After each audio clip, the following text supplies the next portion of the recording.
Okay, tapos na po tayo maghimay ng ating laing. Yan. Magluluto na po tayo ng ginataang laing. So, ang ilalagay po natin itong dilis, itong malilit na hipon, saka itong karne. So, bali ayan po siya. Ang ginamit po natin laing dito yung fresh pa. Hindi po tayo gumamit noong dry na. Pero optional, kung gusto niyo po gumamit ng dry, pwede po gumamit kayo ng dry. So, yung gata po natin ay doon sa tabi kasi pinigaan po natin. So, gagawin po muna natin is papakuluan po muna natin tong laing. After po makuluan, pipigaan po natin to para matanggal po yung kate. So, tara, simulan na natin. Ayan, so okay guys, kumukulo na po yung ating mainit na tubig. Maglalagay tayo dito ngayon ng konting asin kasi papakuluan po natin yung ating laing. Konting asin lang.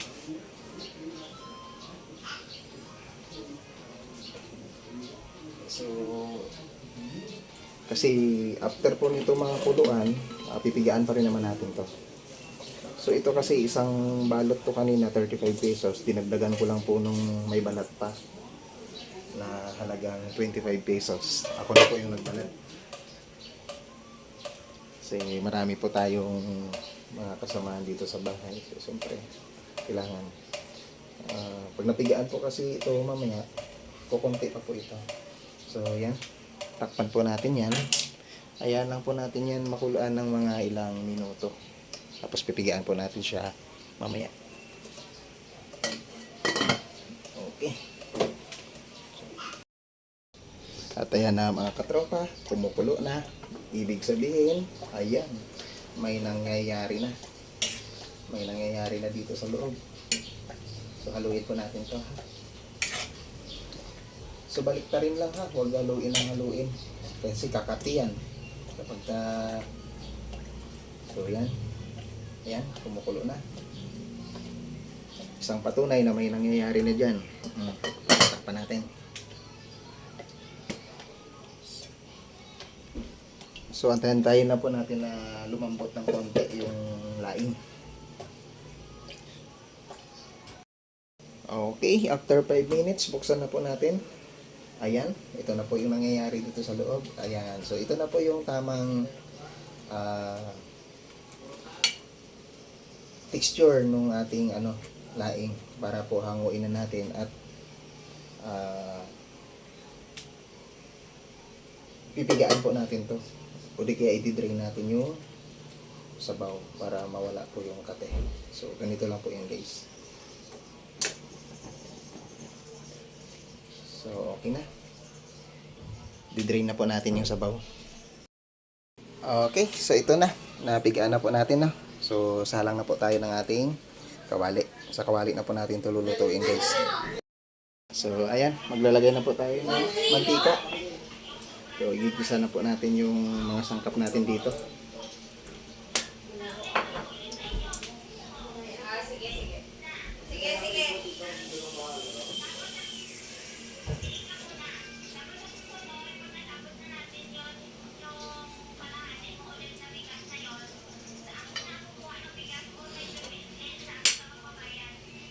So, ayan.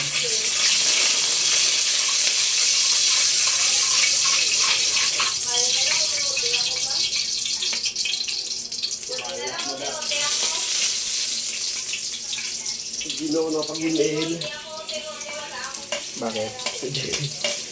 Ayan po, igigisa lang po natin yung bawang, sibuyas, saka yung luya.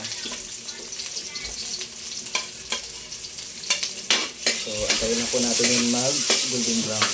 Saka ilalagay na po natin yung baboy. Okay, sa puntong to, ilalagay na po natin dito yung karning baboy natin.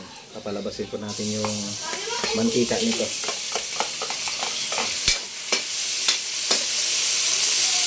So, igigisa po natin siya hanggang sa lumabas po yung kanyang mantika.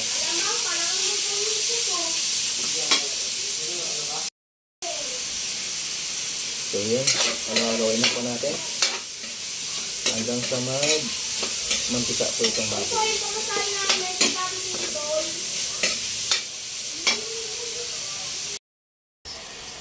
Okay, sa puntong ito guys, pwede na po natin ilagay yung laing natin na pinakaluan at pinigyan natin kanina. So, lagay po natin. Kasama natin yan sa gisa ha, para magkalasa po siya.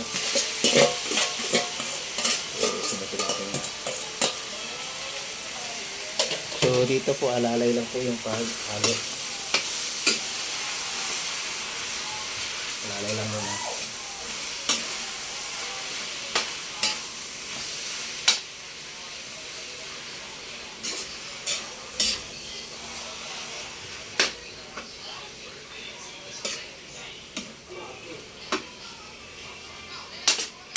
Pag nahalo na po natin ng mabuti, ilalagay na po natin yung kakanggata. So, pwede na po ito.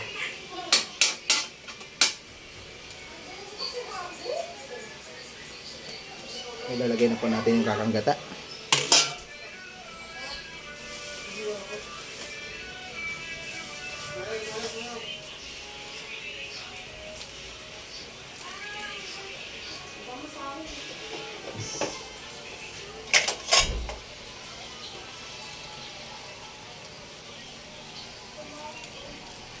Okay po.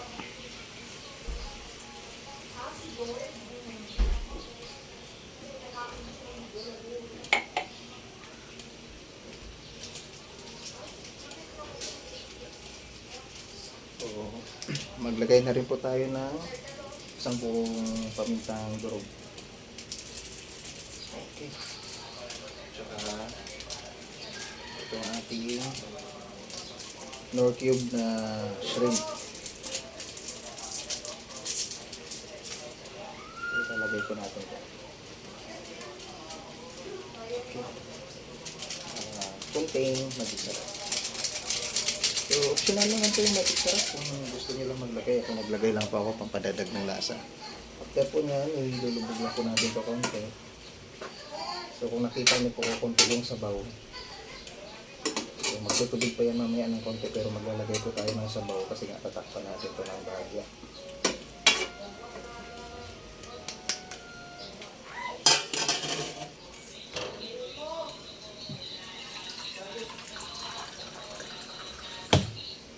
Okay, tubig lang po. Kunti lang. Ay, Then, sa po kami. sige na, ingat. Sagdag po tayo ng asin. Pinapaalam po yung aking anak. Pupunta po sila ng simbahan. Kasi mayroon po silang activity na gagawin doon. So, after natin malagyan ng asin, pwede na po muna natin takpan to saglit.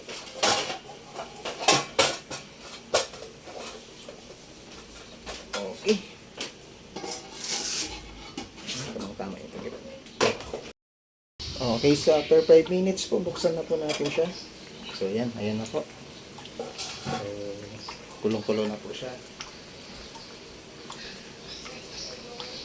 Dito na po natin ilalagay yung hipon.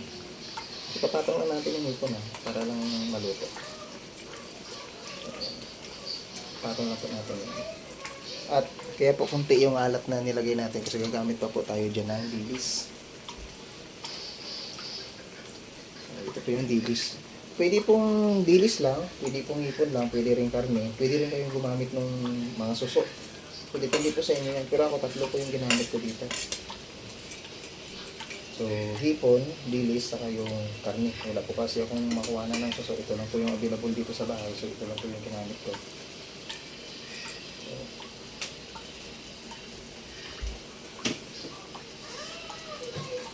So, dito po, gagawin natin yung pangalawang halo.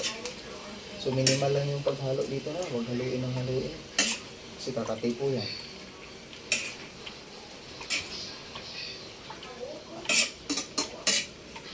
Tama lang po yun. Binaliktad na po natin siya. Para lang po, pantay yung luto. Okay. Takpan po ulit natin. Mga 5 minutes po ilalagay na po natin yung unang gata. Tsaka yun pong siling haba. Okay, tingnan natin. After ng ilang minuto. Yun, ayos. Ilalagay na po natin yung unang gata. nilagay na po natin itong unang gata guys. Dito na po tayo magbabase ng timpla. Yung lasa niya. Kung dadagdag tayo ng alat o hindi. So, lagyan natin po itong gata. Okay. So, yan. Huwag agad pagkahaluin ha. Hayaan nyo lang yan. Kakalat na yan ang pusa.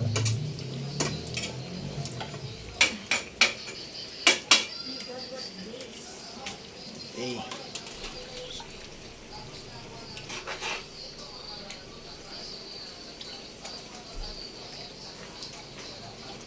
Sa inyo kung gusto nyo may sabaw ng konti o tuyo. Sa akin kasi gusto ko yung tuyo ng konti.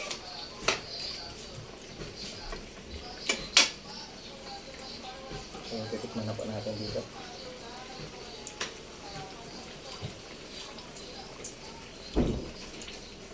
So, yun.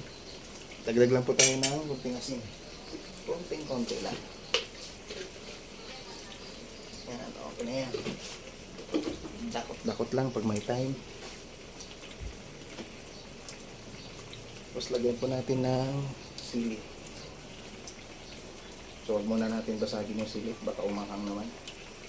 May mga bata po kasi. So dito po natin ngayon siya babalik pa rin. Papainalin natin yung sili.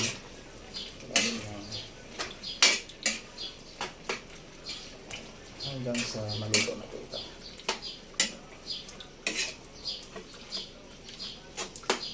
Para pantay po yung luto. Okay. Pakulaan lang po natin ng konti lang, mga 5 minuto.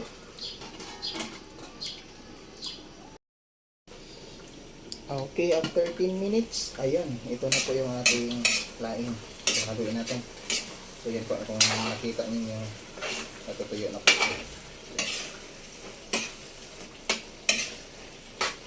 Bango. So, ready na po ito siya. So, ito na po yung pinaka final na product ng ating niluto. So, ating ginataang laing. So, lilipat lang po natin sa lamesa. Hindi na po muna natin ito tatanggalin dito para pagka gustong initin, madali po nating mainit. So, yan po yan.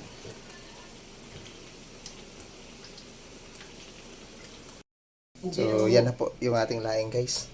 Ready na po siya pang tanghalian. Okay, maraming salamat po sa panonood ng ating episode for today. See you next Sunday.